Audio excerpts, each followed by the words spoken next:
I always thought if something truly life-upending was going to happen, it would come with a proper soundtrack. You know, that low, ominous hum in a movie that tells you to pay attention, maybe a sudden thunderclap for dramatic effect. But my world didn't fracture with a bang. It didn't even have the decency to shatter. It began to crack slowly, with the scrape of a fork against a ceramic plate, the faint, acrid smell of slightly burnt casserole, and my mother humming off-key to a syrupy holiday playlist. She was humming like she hadn't just spent the entire evening weaponizing nostalgia, a tactic she'd been perfecting for the 25 consecutive years I'd known her. Christmas at my parents' house was always a performance, a carefully staged production of The Happy Family. My role, since I was old enough to understand my lines, was the grateful, well-adjusted daughter. My father's was the quiet, benign patriarch who retreated behind the newspaper, his silence a form of passive agreement. And my mother, Helen, was the director, producer, and star of the show. She curated everything. The festive decorations were arranged with a tyrannical precision. The perfectly set dinner table was a battlefield of etiquette, and the strained, brittle conversation that passed for holiday cheer was scripted to avoid any and all genuine emotion. It was a normal she had constructed with sheer force of will, an elaborate stage play built within the four walls of their suburban home. For most of my life, I never thought to question the set pieces. I just played my part. Every year, I told myself it was just easier that way. Easier than the fight, easier than the confrontation, easier than asking the questions that fluttered at the edge of my consciousness like moths against a window pane. That's the thing. I wasn't expecting anything to be different this time. I walked in with a bottle of overpriced wine I knew my mother would subtly criticize, a forced smile plastered on my face, and my fiancé, Liam, by my side. Liam was my anchor in these situations. He was a man of quiet observation, an architect who spent his days looking at blueprints, finding the flaws and structural weaknesses nobody else could see. It was more than a job for him. It was how his mind worked. He saw the world in terms of load-bearing walls and foundational integrity, and he had a sixth sense for when things weren't quite right. I'd seen him halt construction on a multi-million-dollar project because a shadow on a concrete pour looked wrong to him, and he was always, infuriatingly, correct. I'd brought him because I thought his calm, analytical presence could shield me from the emotional shrapnel that always flew during these family gatherings. Joke's on me, I guess. He didn't just shield me. He saw the crack in the foundation of my entire life, a crack that ran so deep it threatened to swallow everything I thought I knew.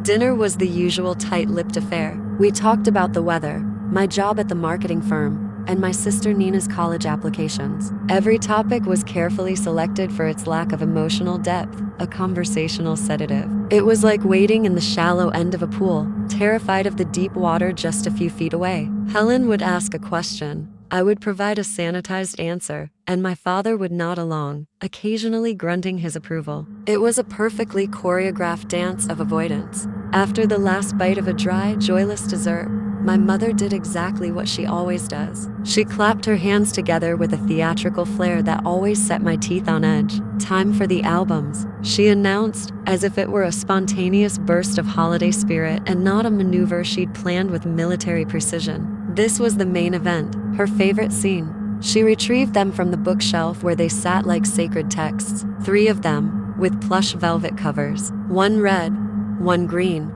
one blue, their corners worn soft from years of ritualistic use. We all gathered in the living room, a silent cast assembling for the final act. My dad settled into his armchair, his eyes already heavy. Nina, ever the teenager, slouched onto the floor and immediately began scrolling on her phone, feigning interest with practiced ease. And I sat on the couch, bracing myself for the 100th viewing of the same stained pages, the same fixed smiles, the same fabricated history. Liam sat next to me, a warm, solid presence. But as my mother opened the first album, the red one, I watched him more than the pictures. And that's when I saw it, a subtle shift. He didn't say anything at first, but I knew his tells. The way his shoulders tensed, just slightly. The way he tilted his head, the exact same way he does when he's examining a blueprint and spots a fatal flaw in the design. He was scanning, measuring, his eyes moving with an unnerving intensity, not with the lazy nostalgia of a casual observer. Then, without taking his eyes off the page, he reached for my hand under the table,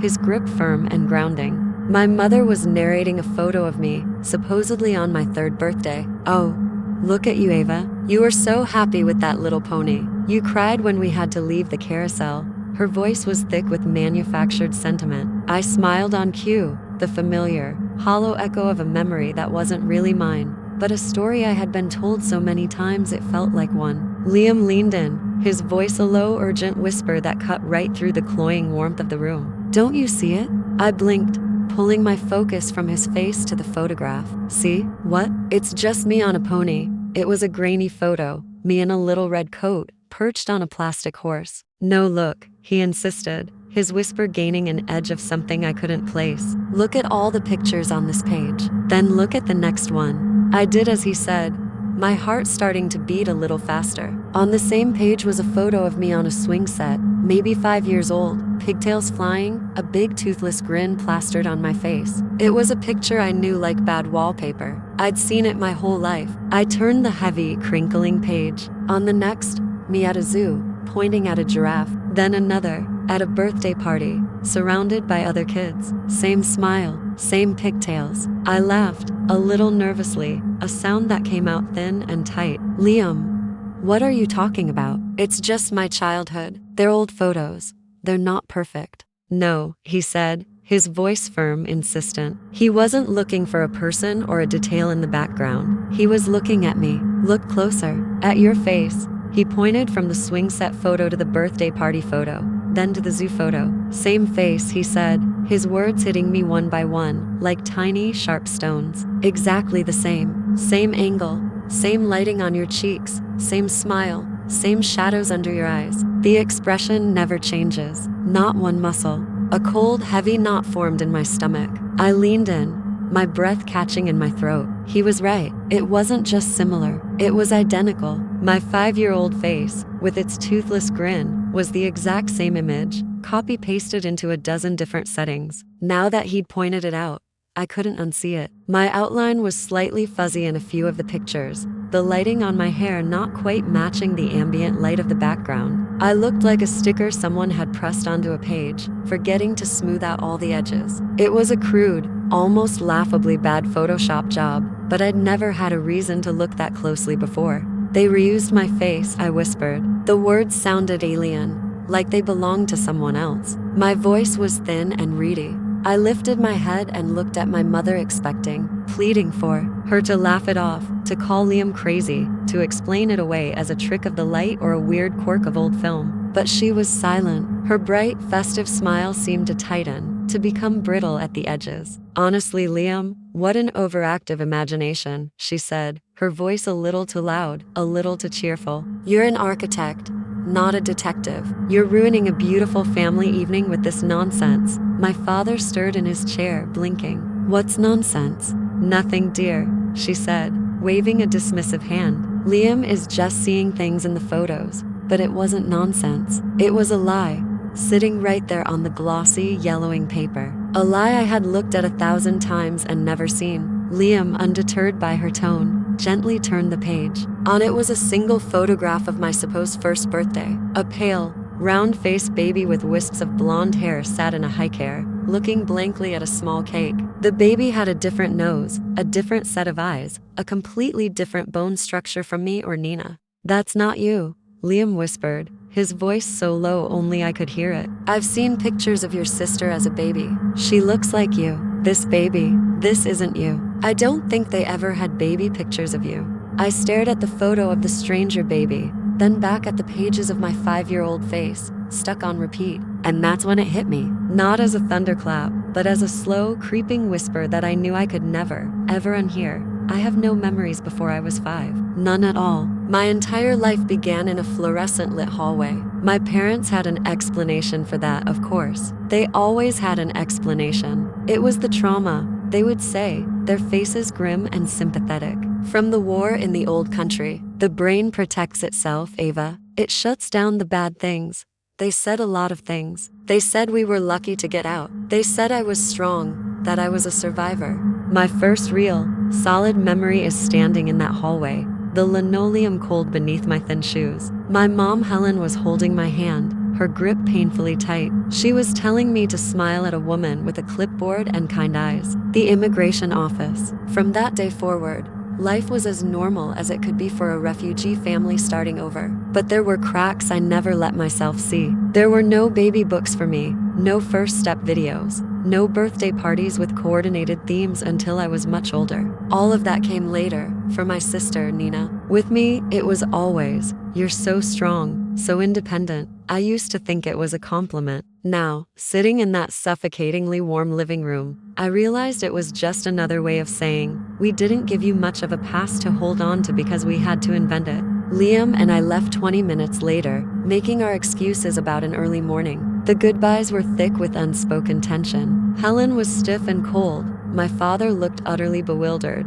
and Nina just stared at me with wide, confused eyes. The drive home was silent, the air in the car thick with unspoken questions. I stared out the window, watching the festive lights of other people's houses blur into streaks of color, each one a portrait of a life that suddenly felt more real than my own. I felt numb, disconnected from my own body. When we got back to our apartment, I sank onto the sofa without even taking off my coat, my mind a roaring, empty void. Liam didn't press me. He just sat beside me, a silent, steady presence. After a few minutes of just breathing, he reached into the inner pocket of his coat and pulled out a small, loose stack of photographs. He had slipped them from the album pages when my mother was distracted by my father. He'd stolen the evidence. I took them from his hand. There they were under the clear, unforgiving light of our living room. My face, pasted and triplicated. The strange, pale baby, still not me. The lighting, still all wrong. The fuzzy edges, still shouting a truth I couldn't comprehend. I spread them out on the coffee table and stared at them all night,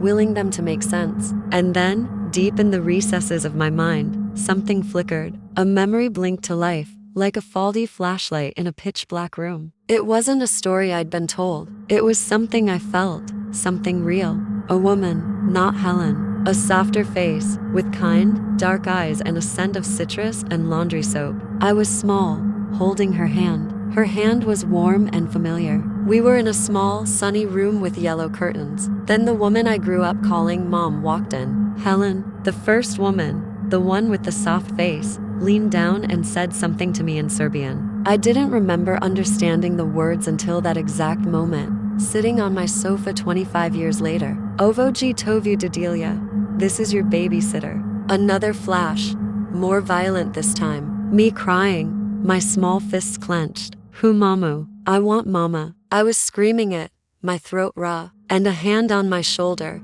not gentle. A grip that was hard and tight, fingers digging into my small frame. A voice, cold and sharp, slicing through my memory. Helen's voice. Ni, ako priya onoi, nesty.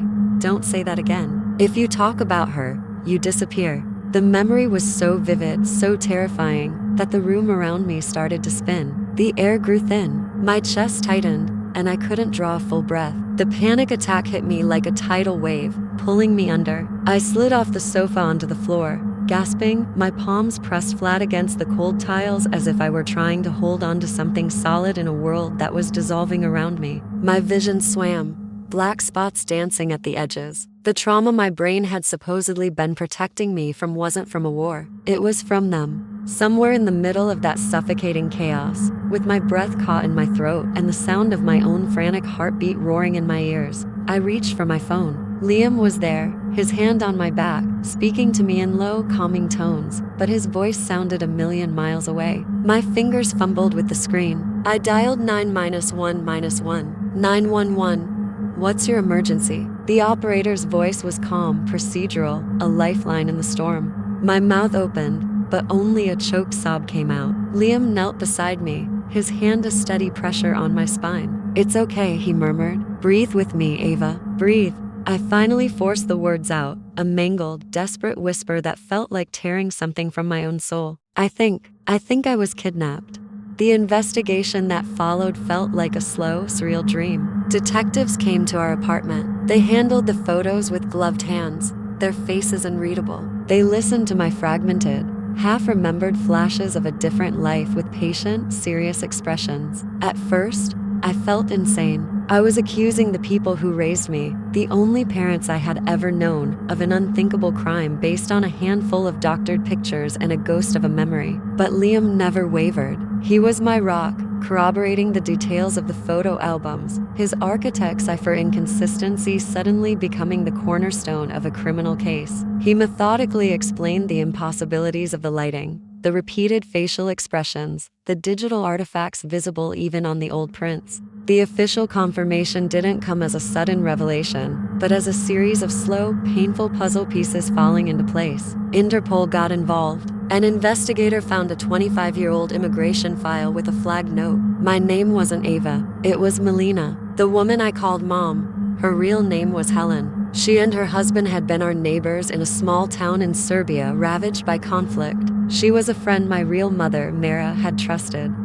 to watch me for just a few hours while she went to finalize the paperwork for our family to enter a resettlement program to the US. It turned out that families with young children were given priority placement. Helen and her husband never came back with me. They took me, their neighbor's child, and they fled. They used my existence to jump the queue, to build a new life for themselves in America. I was their ticket out. They photoshopped me into their family history, fabricating a childhood on glossy paper because they needed a child to complete their application and legitimize their story. They didn't take me because they wanted a daughter to love. They took me because I was a key that opened a door to a new world. Learning this was a special kind of agony. I wasn't stolen out of love or desperation for a child. I was stolen as a piece of leverage. And my real mother, Mara, she had spent the last 25 years searching for me. A quarter of a century. She went to every police station, every refugee camp, every international aid organization. She described her missing daughter, Melina, to anyone who would listen. Everyone told her the same heartbreaking thing. Children get lost during war. Families are torn apart. It's a tragic but common story. But she knew, with a certainty that defied all logic, that I hadn't just gotten lost. She just didn't know where in the world to look for me. The detectives found her living in a small apartment in Germany, surrounded by the few photos of me she had. The people who raised me were found guilty. The trial was a blur of legal jargon and devastating testimony. Immigration fraud, perjury, falsifying federal documents, kidnapping. Their entire life in America was a house of cards. Helen tried to claim they saved me from the war, that they loved me, but the doctored photos and the memory of her threat told a different story. Their citizenship, built on that foundational lie, was revoked. They were deported, and they can never, ever come back. My sister, Nina, stayed. She was born here, in America. She's an American citizen. The news shattered her world as much as it did mine. In one fell swoop, she lost her parents. Her entire life, her heritage, was revealed to be a carefully constructed lie. We had long, difficult conversations in the aftermath. There were tears and anger and a profound shared sense of loss. She was angry at them for what they did to me, and heartbroken because they were still the only parents she had ever known. But beneath the wreckage, our bond held. She's not my sister by blood, but she's the one who sat with me through every minute of the trial. She still knows exactly how I take my coffee and can finish my sentences. In the end, that shared history, even a fraudulent one, still counts for something real. As for Mara, my real mother, she moved to the United States 6 months ago. The reunion at the airport was something I can't fully describe. I saw a woman with my eyes and my hands, her face etched with 25 years of grief and worry, and I felt like I was looking at a ghost and a mirror at the same time. It was a collision of overwhelming joy and profound, gut-wrenching sorrow for everything we had lost. We are strangers, bound by blood and a crime, trying to piece together a relationship from the wreckage of 25 stolen years. It's not a fairy tale. It's awkward and painful and often soaked in tears. There are moments of connection, a shared laugh over a silly movie, a gesture I recognize in myself, followed by long, difficult silences where the chasm of time that separates us feels too wide to cross. We are learning each other's histories, the small details that mothers and daughters are supposed to take for granted. We're planning my wedding now, Liam's and mine. Mara is helping me choose the flowers. She has a gentle touch and an eye for color that I never knew about. She's on the guest list, right at the top, her name written beside my own. She cried for an hour when she got the formal invitation in the mail. She held it to her chest as if it were a winning lottery ticket, a symbol of a future she never thought she would get to see. It's strange. The people who raised me built their entire American dream on a lie they constructed around me. They built a house on a foundation of sand. So when it all collapsed, when the truth washed it all away, I didn't feel the guilt or confusion I thought I would. I just felt the ground beneath my feet, solid for the first time in my life. I am Melina. I am Ava. I am a woman with two histories, one stolen and one waiting to be written. And for the first time, I feel free.